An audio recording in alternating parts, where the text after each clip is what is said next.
O vamos a continuar con este segundo tema de la asignatura, ¿vale? Que está dedicado al cálculo de movimientos y giros, ¿vale?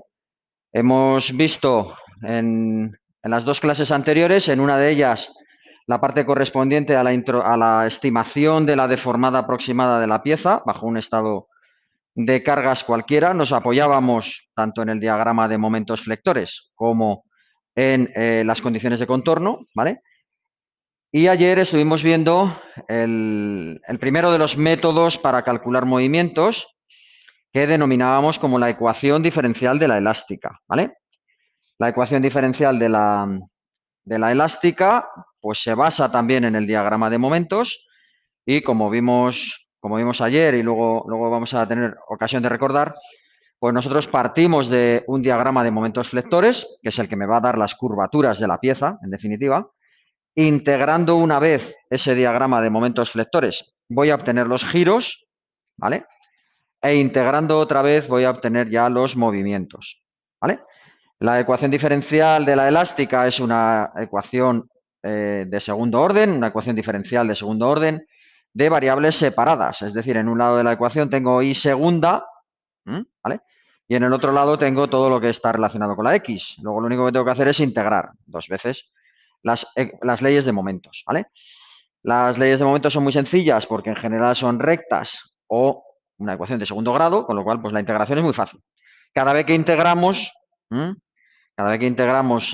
diagrama de momentos y le integramos una vez para conseguir los giros, me aparece una constante, integro una segunda vez, me aparece otra constante. Esas constantes las buscábamos, como estamos recordando de lo que vimos ayer, esas constantes las buscamos en las condiciones de contorno de la pieza, ¿vale? En un apoyo o entre dos tramos, ¿vale? En un apoyo yo sé que el desplazamiento es cero, o en un empotramiento que el desplazamiento es cero. Es decir, de las funciones que integro conozco ciertos valores, ¿vale? Todo eso lo tenéis explicado y con las prácticas que vimos ayer, ¿vale? Vamos a ver hoy el segundo de los métodos que tenemos para calcular movimientos, que son los denominados teoremas de Moore, ¿vale? Son dos los teoremas de Moore, primer teorema de Moore y segundo teorema de Moore. El primer teorema de Moore nos va a permitir también calcular giros y el segundo teorema de Moore nos va a permitir calcular movimientos, ¿vale? Es un poco la síntesis de estos dos principios, ¿vale? Bien, el primer teorema de Moore, pues, bueno, obedece a una expresión muy sencilla. La expresión en la que se basa es la ecuación diferencial de la elástica, ¿vale? La ecuación diferencial de la elástica la recordamos ahí, ¿vale? La derivada segunda de la función respecto de x dos veces es igual a la función de momentos partido por y, ¿vale? En esa ecuación diferencial yo puedo operar con ella de dos maneras diferentes. Una, integrándola, ¿vale? Integrándola de manera indefinida, una integral indefinida de esa función con sus constantes. Y otra, integrándola de manera definida entre dos secciones cualquiera, ¿vale? Ahí tenéis una pieza con una deformada, un diagrama de momentos, ¿vale? Y dos secciones fijadas ahí, ¿vale? Una sección a la izquierda, que tiene un giro de A, o una pendiente, esa curva en ese punto, ¿vale? El giro de A. Y tiene otra pendiente en B, otro giro en esa sección B, ¿vale?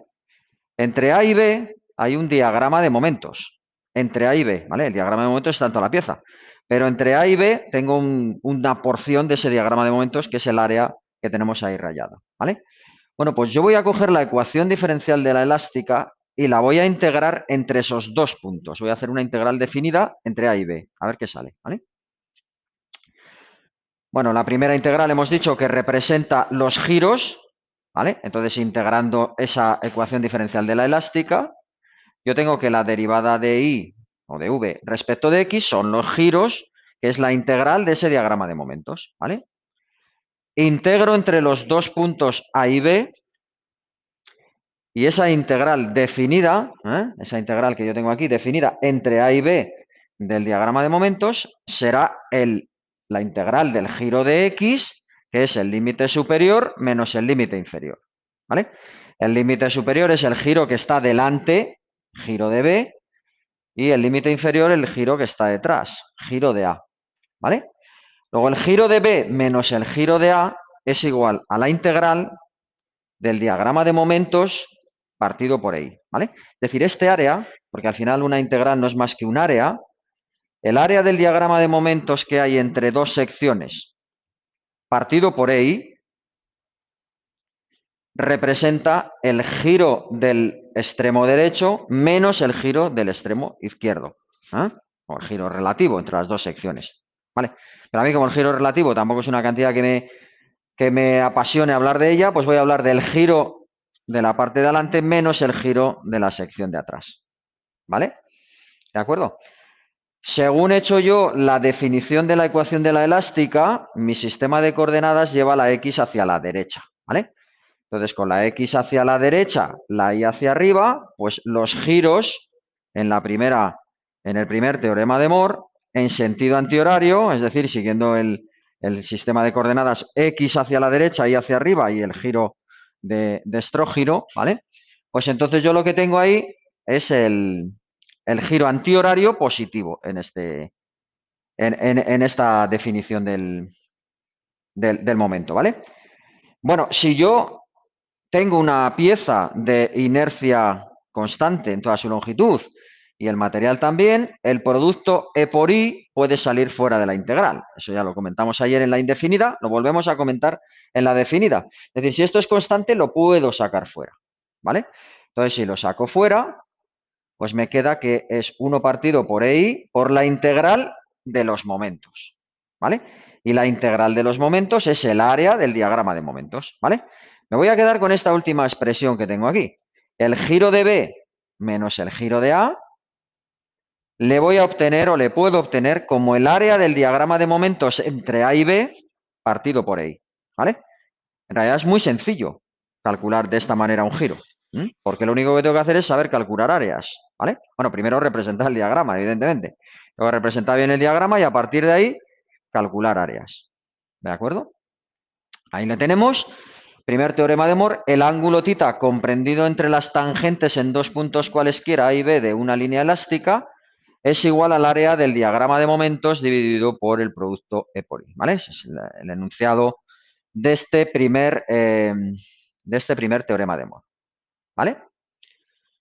Vamos a ver unos ejemplos, ¿vale? Vamos a ver primero, a dibujarlo aquí. Vamos a ver uno primero muy sencillo, ¿vale? Bien.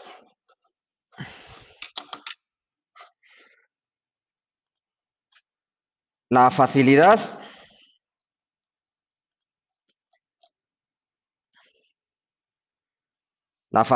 de uso de este diagrama, pues vais a ver que es patente, ¿vale? Es un teorema, perdón, de este diagrama, de este teorema. La facilidad de uso de este teorema va a ser patente. La ventaja de los teoremas de Moore es que yo lo puedo hacer de manera muy rápida, ¿vale? Pero solo trabajo con secciones determinadas, con A o con B o con C. Si quiero luego calcular el giro en D, pues tendré que volver a aplicar otra vez el teorema, calcular áreas, ¿vale?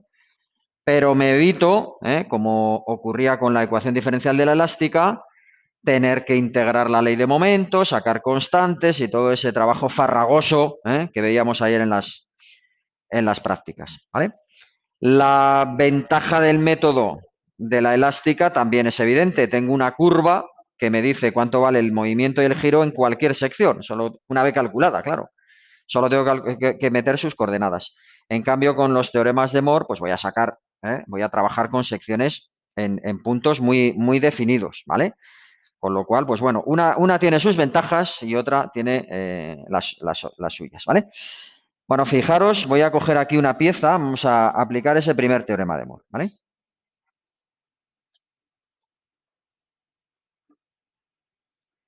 Voy a dibujar aquí una pieza muy sencilla, ¿vale? Que es una pieza empotrada en A y en B, ¿vale?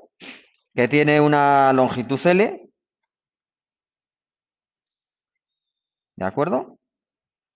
esa pieza de ahí, y voy a calcular, por ejemplo, el giro en A. ¿Vale? Eso es lo que quiero calcular. El giro de A, ¿vale? Bueno, lo primero que voy a hacer es dibujar su diagrama. Me está fallando aquí la conexión, a lo mejor.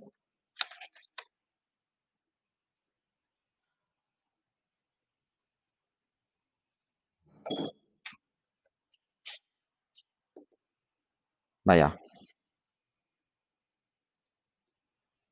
pues mi gozo en un pozo. Voy a desconectarla de nuevo. Me vuelvo a conectar, ¿vale?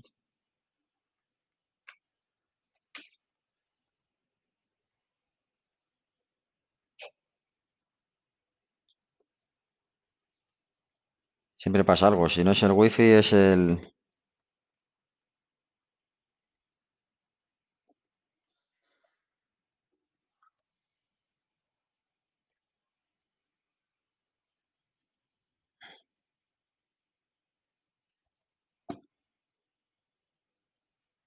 Ah, vale, pues como iba diciendo, voy a calcular el giro de A en esa pieza, una pieza sencilla, aplicando el primer teorema de Moore, ¿vale? Lo primero que tendría que hacer sería representar su diagrama de momentos, ¿vale? Entonces voy a dibujar el diagrama de momentos de esta pieza, le dibujo directamente, no entramos en su cálculo, pero yo sé que aquí tengo menos P por L en ese extremo, ¿vale? Que aquí tengo 0 y que es lineal, ¿vale? Es un momento flector negativo, ¿vale? Hace así, ¿de acuerdo?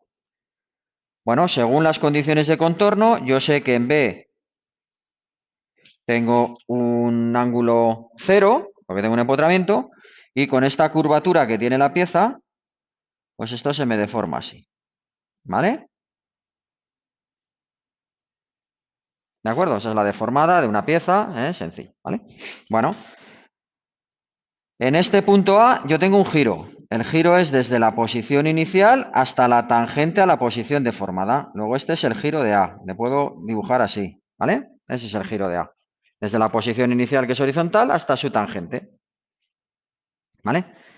Y el giro de B sé que es igual a 0, ¿vale? Bueno, pues para obtener un giro, ¿vale? Para obtener un giro mediante el primer teorema de Moore, necesito tener un giro conocido en la sección, ¿vale?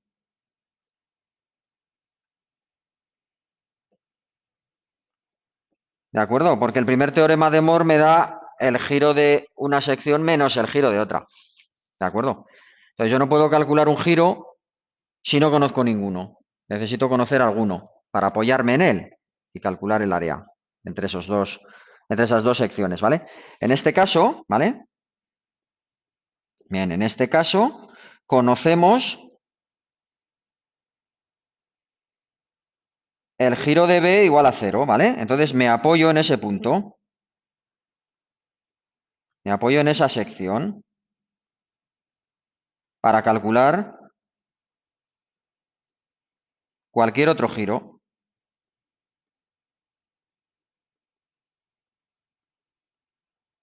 ¿vale? ¿Y cómo lo hago? Pues nada, pues con el primer teorema de Moore. El giro de una sección menos el giro de otra es el área del diagrama de momentos entre esas dos secciones. Pero siempre empiezo por la sección de adelante, giro de B menos el giro de A, siempre la sección de adelante menos la sección de atrás, igual al área del diagrama de momentos entre A y B partido por I. ¿Vale? ¿Cuánto vale el área del diagrama de momentos entre A y B? Pues lo tengo aquí. Es un triángulo de altura menos P por L de base L, por lo tanto el área es 1/2 de menos PL por L, ¿vale? ¿De acuerdo? Partido por ahí. Esto lo puedo poner como menos PL cuadrado partido por 2i, ¿no? ¿De acuerdo? Lo pongo así. Menos PL cuadrado partido por 2i. ¿Vale? Eso es lo que vale el giro de B menos el giro de A. El área del diagrama de momentos entre esas dos secciones partido por I. ¿De acuerdo? ¿Vale? Como yo ya conozco uno de los giros, conozco el giro de B, sé que es 0. ¿Vale?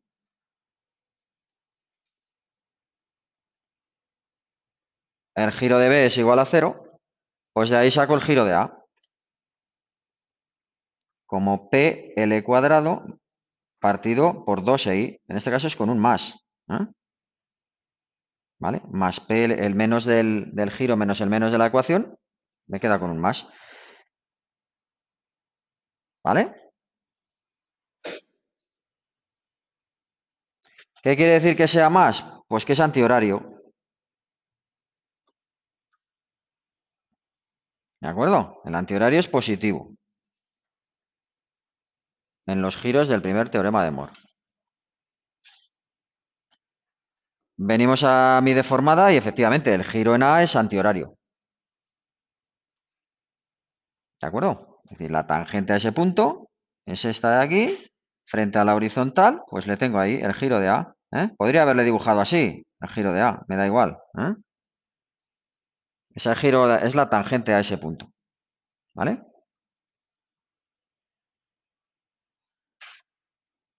¿De acuerdo? Vale, pues ya veis que es muy fácil, ¿eh? Calcular un giro mediante la aplicación de los teoremas de Moore. En este primer ejemplo, lo que hemos visto es que para obtener un giro mediante el primer teorema de Moore, necesito tener un giro conocido en la sección, porque si no, lo único que tengo es una diferencia entre dos giros, ¿vale? Y a veces, pues el giro que conocemos es precisamente el que hay en un empotramiento. Si tiene un empotramiento mi pieza, ya sé que el giro ahí es 0. Puedo calcular el giro de cualquier otra sección con el área del diagrama de momentos entre el empotramiento y la sección que yo quiera. ¿Vale? Es así de fácil el tinglao este. ¿De acuerdo? Cuidado con el signo, ¿eh? Porque ya veis que en el área del diagrama de momentos o en el diagrama de momentos yo pongo signos que traslado a las áreas. ¿Vale? ¿De acuerdo? Eso es importante porque, es decir, las áreas van a ser positivas o negativas. ¿De acuerdo? Eso es importante porque van ahí, ¿eh? Van ahí y estoy trabajando con el signo y no es lo mismo no haber considerado el signo de ese momento que me habría quedado positivo el área y por lo tanto me habría quedado positiva esta diferencia y el giro me habría quedado negativo y diría que es en el sentido contrario al que realmente es, ¿vale? Es decir, el signo del diagrama de momentos hay que mantenerlo, ¿vale? Bueno, pues ese primer ejercicio. Vamos a ver el que tenemos aquí en la presentación, ¿vale? Pero bueno, ya veis que realmente este primer teorema es muy sencillo, ¿eh? Es un teorema francamente sencillo, ¿eh? de trabajar con él, ¿eh? Bueno, en este segundo ejemplo vamos a determinar el giro en A y en B, el giro en los apoyos, ¿de acuerdo? Bueno, tengo una pieza que está apoyada en dos puntos y con una carga central, ¿vale? Una carga en el medio. No tengo ningún empotramiento. El diagrama de momentos que tengo ahí es este de aquí, ¿eh? Es positivo en este caso, PL cuartos ahí en el medio, 0 en los dos extremos y por lo tanto con esa curvatura, la deformada de la pieza aproximada me queda la que tengo ahí dibujada en rojo. Ya veis que estamos usando un poco todo lo que hemos visto, es decir, hay que calcular el diagrama para poder calcular los giros, hay que conocer el diagrama y estimar esa deformada aproximada, ¿vale? Un poquito lo que hemos ido viendo estos días. Bueno, Voy a calcular el giro de A y el giro de B. En principio parece que no conozco ningún giro, no tengo un empotramiento, no hay ninguna sección en la cual conozca su giro, pero si tenéis una simetría en la pieza, que es otra situación que se da con bastante frecuencia, en el eje de simetría, en la sección central C, el giro también vale 0. ¿Vale? Da igual que pasaba en un empotramiento. En este caso, el giro del centro es igual a 0. Entonces me voy a apoyar en C para calcular el giro de A. ¿Cómo? El giro de C menos el giro de A será igual al área del diagrama de momentos entre A y C. ¿De acuerdo? Bueno, pues por simetría conocemos que el valor del giro en la sección central es 0. ¿Vale? Pues aplicando el primer teorema de Moore entre A y C, tendré el giro de C. Tendré el giro de C menos el giro de A. ¿Vale? El giro de C menos el giro de A es igual al área del diagrama de momentos entre A y C partido por ahí. ¿Cuánto vale el área del diagrama de momentos? Pues en este caso es positivo.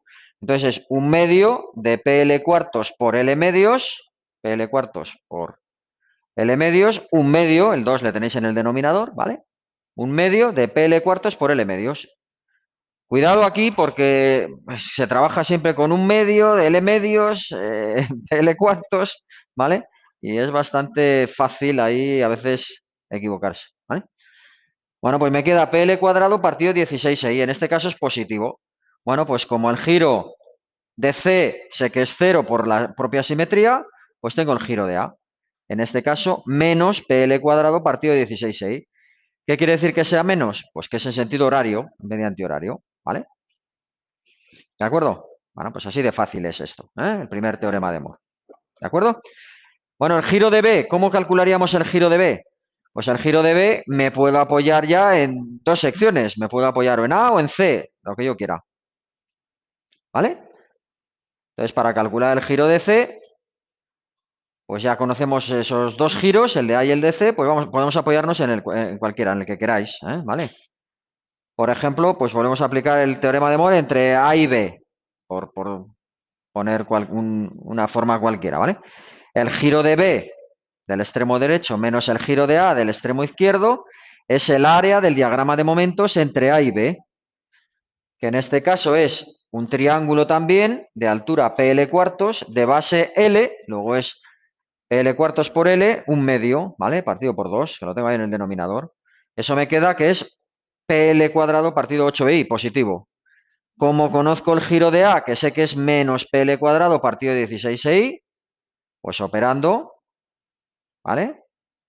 Ese giro de B, que será el giro de A más ese área, pues me queda PL cuadrado partido 16i. En este caso antihorario, ¿vale?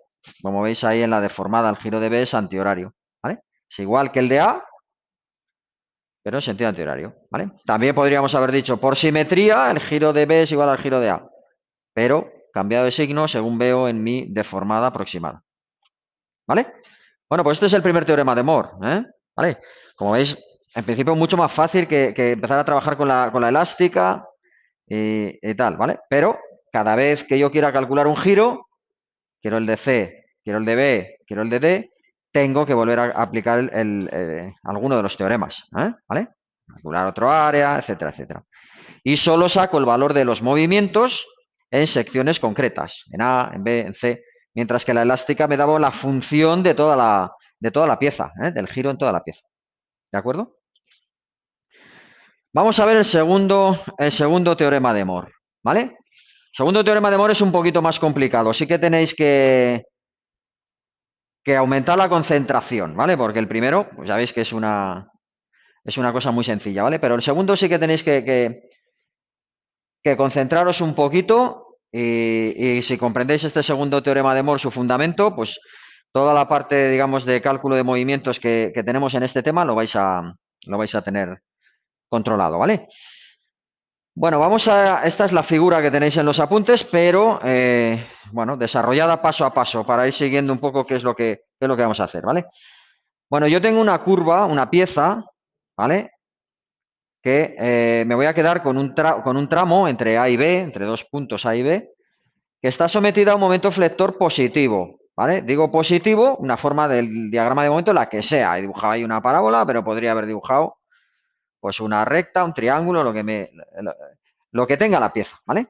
Pero como el diagrama de momentos es positivo, pues la pieza se va a curvar tal y como la tenemos ahí dibujada, ¿vale? Se va a curvar de manera convexa, ¿vale?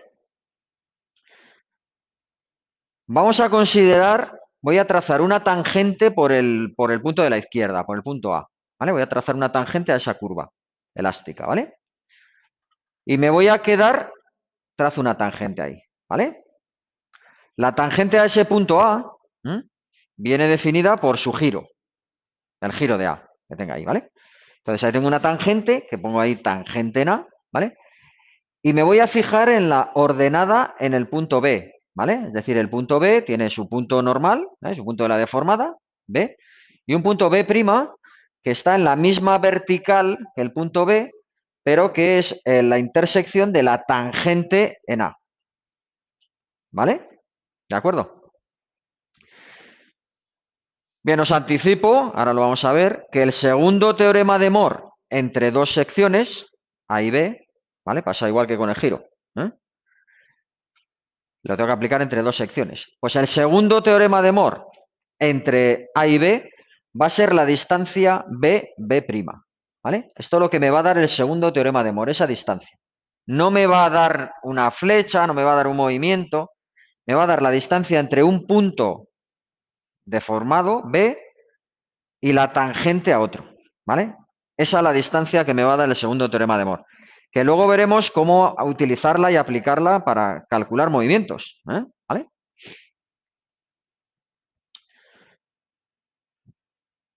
Bueno, vamos a coger dos puntos intermedios, ¿vale? Ahí, entre A y B. Desenmarcados esos dos puntos en la línea, separados una cantidad diferencial de S, siendo S la longitud de la pieza, ¿vale? Bueno, esos dos puntos, como ahí tienen una curvatura, pues esas dos secciones se van a juntar en un centro de curvatura, tendré un radio de curvatura y tengo un ángulo diferencial de tita, ¿vale? Tengo un radio de curvatura que es ρ, y tengo un ángulo diferencial de tita, ¿vale? Voy a trazar una tangente, igual que lo he hecho en A, voy a trazar una tangente a cada uno de esos puntos que he dibujado ahí, en ese intervalo, ¿vale? Bueno, me quedo con esa porción del diagrama de momentos entre esas dos secciones, ¿vale? Luego veréis por qué. Que le he puesto que tiene una anchura diferencial de X y ahí diferencial de S. Bueno, como las deformaciones son pequeñas, ya lo hemos visto en muchas ocasiones, la curva es muy tendida, los movimientos no son muy grandes, pues diferencial de S y diferencial de X son iguales. Puedo hablar de uno o de otro, ¿vale? Pero normalmente diferencial de X es en la dirección del eje X y diferencial de S en la dirección ya de la pieza deformada, pero miden lo mismo, ¿vale? Esta porción de aquí será el valor del momento por diferencial de X. Es como el área de un pequeño tramo del diagrama de momentos, ¿vale? Bueno, como os digo, la distancia desde ese punto, desde esta región donde he puesto los dos puntos hasta el eje B, la voy a llamar X1, ¿vale? Esa distancia. Bueno, como os decía, voy a trazar esas tangentes a esos dos puntos, una y la otra, ¿vale? ¿Os podéis imaginar vosotros ya si esos dos puntos, o trazo más puntos de estos, entre A y lo que tengo ahí, las tangentes van a hacer como una especie de abanico, ¿vale? ¿De acuerdo? Ese ángulo va a seguir siendo diferencial de tita, simplemente porque como son las dos perpendiculares a las otras dos líneas, pues sigue siendo diferencial de tita. Y me voy a quedar con esa contribución. No sé si lo veis desde atrás, ¿vale? Bueno, esa contribución es, por pequeñas deformaciones, el valor de la longitud por el ángulo, ¿vale? El brazo, lo que veíamos ayer cuando tenía una pequeña deformación, la tangente es igual que el ángulo, ¿vale? Por lo tanto, la altura esa de ese pequeño triángulo que me aparece ahí, pues es la distancia x1 por diferencial de tita, ¿vale? Es decir, esa porción de esos dos puntos intermedios en la ordenada se me transforman en esa cantidad x1 por diferencial de tita, ¿vale? Bueno, pues voy a integrar, es decir, voy a suponer que voy a integrar entre A y B los puntos intermedios que podría ir creando y lo que se me va acumulando ahí en esa vertical. Si integro, lo que estoy sumando es todo lo que tengo entre B' y B. ¿Lo veis? ¿Qué sería esa cantidad? ¿Eh? Voy a hacer un dibujo a ver si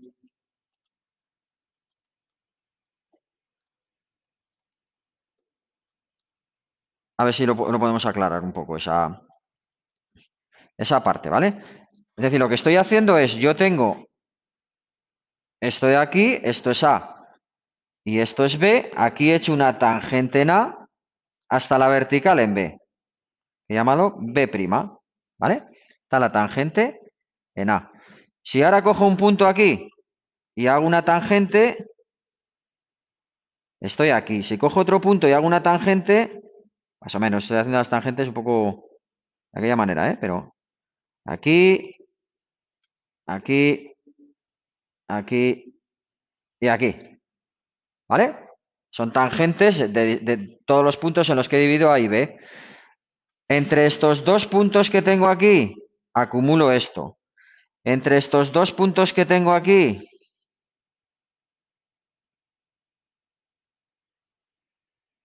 acumulo esto, ¿vale? Entre estos dos puntos de aquí, pues acumulo esto, ¿vale? Y así, consecutivamente, ¿de acuerdo? Entre estos dos puntos de aquí, acumulo esto, ¿vale? Pues entre A y B, integrando entre A y B, esta suma, ¿vale? ¿De acuerdo? Esta suma, que son los X que he puesto yo aquí, esos X por diferencial de tita, ¿vale? Esos X1 por diferencial de tita, integrando entre A y B, me queda esa distancia relativa, ¿vale? Que la voy a llamar delta B tangente A. Esa es la distancia entre A y B, vamos, perdón, entre B y B', la voy a llamar delta B tangente A, ¿vale? Es la distancia entre el punto B y la tangente al punto A. En muchos sitios, en este segundo teorema de Moore, veréis que esa cantidad la llaman delta BA. Bueno, nosotros vamos a acostumbrar a llamarla delta B tangente A para recordar siempre, en todo momento, que es la distancia entre B y la tangente al punto A, ¿vale? ¿De acuerdo? Bueno, pues eso es la integral entre A y B de x1 por diferencial de tita. Bueno, y ahora lo que hacemos en este desarrollo de este segundo teorema de Moore es utilizar de nuevo la ecuación diferencial de la elástica, donde el diferencial de tita partido diferencial de x era m partido por i, o lo que es lo mismo, diferencial de tita es m partido i por diferencial de x. Sustituyo ese diferencial de tita en esa integral que tengo ahí arriba y me queda que el delta b tangente a es la integral entre a y b de x1 por el momento partido por i. ¿Vale? Lo vuelvo a poner arriba. x1 por el momento partido por i. Bueno, esa expresión se puede simplificar si de nuevo el EI es constante. Sale fuera de la integral y me queda la integral entre A y B de x1 por el momento. ¿Vale? ¿Qué es x1 por el momento diferencial de x? La integral en todo el área. El momento estático. ¿Vale? Es un momento estático. Es una porción de área, m diferencial de x, ¿vale? Por una distancia x1, ¿vale? En la siguiente porción, pues su valor de m diferencial de x y el x2, ¿vale? O el x diferente, ¿vale? Entonces, delta b tangente a es el momento estático del área entre a y b partido por i, ¿vale? Así como los giros eran el área, los momentos son el momento estático. Momento estático del área del diagrama de momentos respecto de un eje que pasa por b, ¿vale? Vamos a verlo en esta diapositiva. Ese es el segundo teorema de Moore, ¿vale? No sé si pone aquí Aquí le viene. Segundo teorema, la ordenada en B respecto a la tangente en A es igual al momento estático con respecto al eje que pasa por B del área del diagrama de momentos flectores comprendido entre A y B dividido por I. Bueno, ese teorema que parece que suena así, luego cuando le aplicamos, pues vais a ver que tampoco es tan complicado. Bueno, fijaros en esa pieza, ¿vale? Esa pieza, como veis ahí, y se puede ocultar la barra inferior. Un segundo.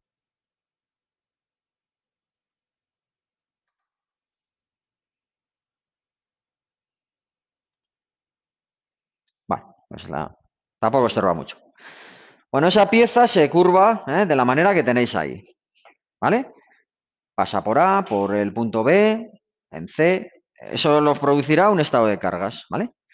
Y ahí tengo un diagrama de momentos que está formado por, en este caso, por dos triángulos, ¿vale? Está formado por dos triángulos, uno entre A y otro el apoyo móvil, B, y otro entre B y C, ¿vale? El momento es negativo y por lo tanto la curvatura es la que vemos arriba, ¿de acuerdo? Ahí he trazado una tangente al punto A, en esa deformada, ¿vale? Para ver qué me da el segundo teorema de Moore, He trazado una tangente al punto A. Y me voy a fijar, por ejemplo, voy a aplicar el segundo teorema de Moore entre A y C. Si aplico el segundo teorema de Moore entre A y C, ¿qué distancia me va a dar ese segundo teorema de Moore? Pues la distancia entre el punto C de la deformada y la tangente al punto A, ¿vale? Eso es lo que yo llamaría delta C tangente A, ¿de acuerdo? ¿Sí? ¿Me seguís? Distancia entre un punto deformado y la tangente a otro en esa vertical, el C segunda. Eso es delta C tangente A, ¿vale? Esa distancia, que en realidad no es el movimiento de C, es otra cosa diferente al movimiento de C, pero luego ya veréis cómo puedo sacar el movimiento de C o el movimiento de cualquier otro punto utilizando esas distancias auxiliares que me da el segundo teorema de Moore. Esa distancia, ¿cómo la obtendría? Como el momento estático de todo el área del diagrama de momentos que tengo entre A y C respecto de un eje que pasa por C, ¿vale? Dibujáis el eje en C y esa cantidad, delta C tangente A, es el momento estático del área del diagrama de momentos entre A y C respecto de ese eje que pasa por C dividido por I. El momento estático de las áreas que yo voy a manejar habitualmente, pues van a ser muy fáciles de calcular, porque es área por distancia al centro de gravedad. No tengo que hacer esa integral que he visto antes. Por ejemplo, el momento estático de ese triángulo le puedo sacar como el momento estático del área 1, S1, por la distancia entre el centro de gravedad de ese área 1 hasta el eje B, que voy a llamar XG1. ¿Vale? Momento estático de ese área respecto del eje que pasa por C, el de línea punteada, pues será S1 por XG1. ¿De acuerdo? Y le sumaría el momento estático del área 2, que también tiene su centro de gravedad, y el momento estático de ese área respecto al eje que pasa por C, pues será S2 por la distancia al centro de gravedad de esa figura, que es SG2, ¿vale? Bueno, pues la expresión de delta C tangente A me va a quedar que es S1 por SG1 más S2 por SG2, partido por ahí. ¿Vale? ¿De acuerdo? Bueno, en cuanto veamos 4 ejercicios prácticos, veréis que esto empieza a aclararse. ¿Vale? Bueno, aquí también tengo signos, ahí he visto que es negativo, es decir, yo puedo meter los signos en las áreas. Ese signo positivo o negativo que yo saque en delta C tangente A, ¿qué significa? Porque en realidad lo que yo obtengo ahí es una distancia entre C y C'. Bueno, pues el signo positivo o negativo de ese segundo teorema de Moore no está relacionado con que el movimiento vaya hacia arriba o hacia abajo. Está relacionado con que si el diagrama de momentos es negativo, como veis ahí, la pieza se me curva de la forma que tenéis ahí representada, que sea negativo, que es lo que va a pasar aquí, quiere decir que el punto de la tangente está por encima. de la deformada. Y en el anterior, voy a pasar a la diapositiva anterior aquí, el diagrama de momentos es positivo. El segundo teorema de Moore me va a dar una distancia positiva, ¿qué quiere decir? Que el punto de la deformada está por encima de la tangente, ¿vale? Todo depende de la curvatura, ¿eh? El signo de delta depende de la curvatura, que tengo ahí en ese tramo y por lo tanto, para una curvatura positiva, la tangente va a quedar por debajo. Para una curvatura...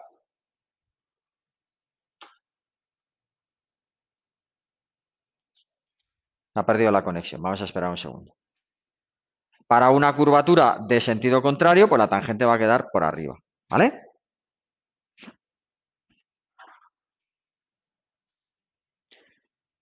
Bueno, ese es el segundo teorema, ¿eh?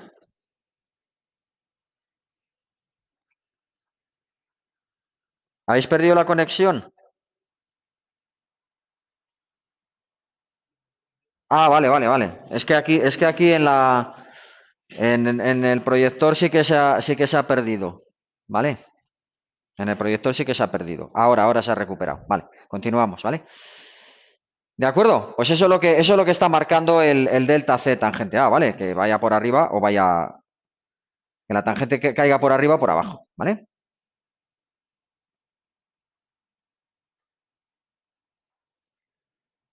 Bueno,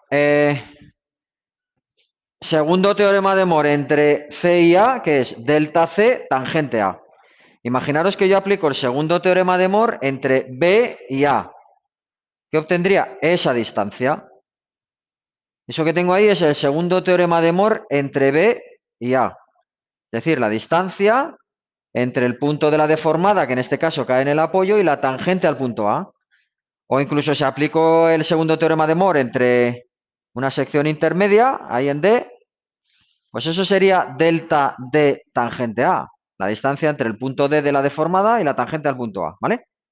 Eso es, en esta imagen, yo creo que se ve muy claro qué es lo que me está dando el segundo teorema de Moore. La distancia entre un punto de la deformada y la tangente a otro. Esa vertical. ¿Vale? ¿De acuerdo? ¿Sí? ¿Alguna duda en esto? Bueno, pues para el cálculo de los momentos estáticos que vamos a utilizar, pues recordamos aquí una pequeña colección de las áreas y su posición de centro de gravedad más característico, ¿vale? Es un poco el tipo de diagramas de momentos que nosotros vamos a manejar. Para el área rectangular, triangular, la ecuación de segundo grado parabólica, ¿vale? Bien sea cóncava o convexa. ¿De acuerdo? Bueno, fijaros una cosa muy curiosa, vamos, para que la recordéis. Os lo voy a poner aquí. A mí por lo menos siempre me ha ayudado a recordar todo el tema este de las áreas de estas figuras. Si yo tengo un rectángulo de base B y altura h, la posición del centro de gravedad está a B medios, ¿vale? Y el área es la base por la altura. Si tengo un triángulo de base B y altura h, el área es la base por la altura partido por 2. Voy aumentando un índice en el denominador. Y la posición del centro de gravedad es B tercios. También aumento un grado el índice del denominador, ¿vale? Bueno, pues si tengo una ecuación de segundo grado, ¿vale? Esta de aquí, de base B y altura h, el área es la base por la altura partido por 3 y la posición del centro de gravedad es B cuartos, ¿vale? Esta es de segundo grado. ¿De acuerdo? Si tenéis una ecuación de tercer grado, pues el área es la base por la altura partido por 4 y la posición del centro de gravedad b quintos. ¿De acuerdo? ¿Mm? ¿Vale? Eso ya, estas son, es que son muy típicas estas figuras, ¿vale? Pues aquí tengo, pues, las 4 primeras, ¿vale? El rectángulo con b medios, b tercios, la parábola b cuartos y la cúbica b quintos, ¿vale? Y luego tenéis las otras dos, ¿vale? La del seno no la vamos a usar nosotros, esta casi que la podemos tachar, ¿vale? Pero esta parábola que acaba aquí en una tangente, pues esta también la vamos a usar, ¿vale? Es la complementaria a esta de aquí. Si, perdón, a esta de aquí, a la parábola cuadrática. Si el área es BH tercios, pues este será lo que queda, 2BH tercios para completar el rectángulo, ¿vale? ¿De acuerdo? 2 tercios de B por H. ¿Vale? Bueno, pues ese es en cuanto a a recordar un poquito las áreas para calcular los momentos estáticos, pues de manera sencilla, ¿eh? ¿Vale? Esos son unos de los más utilizados. ¿De acuerdo? Bueno, y ahora vamos a hacer vamos a hacer un pequeño descanso, pero antes de hacer ese pequeño descanso vamos a terminar, luego hacemos algún ejemplito, ¿eh? En, en el rato que nos queda, hacemos algún ejemplo como este que tenemos aquí, de calcular un movimiento, ¿eh? Con el segundo teorema de Moore, ¿eh? Vemos un par de ejemplos, ¿eh? ¿Vale? Que eso juntamente con las otras 2 horas que vamos a dedicar a teoremas de Moore en la próxima práctica es lo que entraría hasta el primer parcial. ¿Vale? ¿De acuerdo? Es decir, lo que veamos hoy más las 2 horas de la semana que viene. Que a lo mejor las damos en la de teoría para no empezar otro tema nuevo en teoría, pues a lo mejor en teoría os doy los problemas, ¿vale? Y en la parte de problemas os doy continuamos con teoría, ¿vale? Alternar un poquito el orden porque prefiero el lunes, pues continuar haciendo ejercicios de estos y dejarlo ya rematado lo que entra en el primer parcial. ¿De acuerdo? Bueno, vamos a usar también, vamos a tener en mente, es muy fácil, vamos a tener en mente también lo que se llama el principio de superposición, que es simplemente, ahí tenéis arriba una pieza curvada como origen de una carga P y de un momento en un extremo, ¿vale? Y ahí tengo un desplazamiento en el extremo C que vale delta C1 más delta C2. ¿Qué es delta C1? Pues el desplazamiento que produce la carga puntual sola. ¿Y qué es delta C2? Pues el desplazamiento que produce el momento solo, ¿vale? Esto es el principio de superposición, que como estoy en régimen elástico lineal lo puedo aplicar siempre. El movimiento que produce 2 cargas actuando conjuntamente en la pieza, en una sección o en un punto, ese movimiento le puedo calcular como el movimiento que produce una más el movimiento que produce la otra, en ese mismo punto, lógicamente. ¿Vale? ¿De acuerdo? Ese es el principio de superposición. ¿Vale? Esto lo usaremos conjuntamente con los teoremas de Moore. ¿Por qué? Pues porque el diagrama de momentos de las piezas con cargas simples, como la que tiene la carga centrada, lo voy a poder calcular muy fácilmente. O el diagrama de momentos de un momento en un extremo, también lo puedo calcular muy fácilmente, me va a quedar triángulos muy sencillos, ¿vale? Entonces prefiero calcular, descomponer la pieza con sus cargas complejas en estados de carga más sencillos, con los cuales aplicar los teoremas va a ser mucho más fácil, ¿vale? Y luego tenéis también unas tablas, que en la primera parte, en este primer parcial no podemos utilizar en el examen, pero en los siguientes parciales sí que lo podremos usar. No lo podemos usar porque, bueno, pues aquí ya tenéis de las piezas más sencillas, pues calculados giros, movimientos, la ecuación de la elástica, ¿vale? De algunos estados de carga. Sí que nos viene muy bien, pues para practicar nosotros, por ejemplo, decir, mira, pues voy a calcular la ecuación de la elástica del caso 1. Pues voy a calcular el caso 1, veo cómo tal, y ahí tengo para comprobar, ¿vale? Voy a calcular el desplazamiento en el medio, ¿vale? Tenéis varios estados de carga ahí y luego la de cargas en voladizo. ¿De acuerdo? Luego podemos calcular alguno de ellos. Por ejemplo, pues de estos de voladizo, pues ver la flecha en el extremo, por ejemplo, o el giro, o lo que sea, aplicando los teoremas de Moore. ¿De acuerdo? Bueno, pues hacemos unos minutillos de descanso. Son y 24, pues hacemos 10 minutos de descanso. Y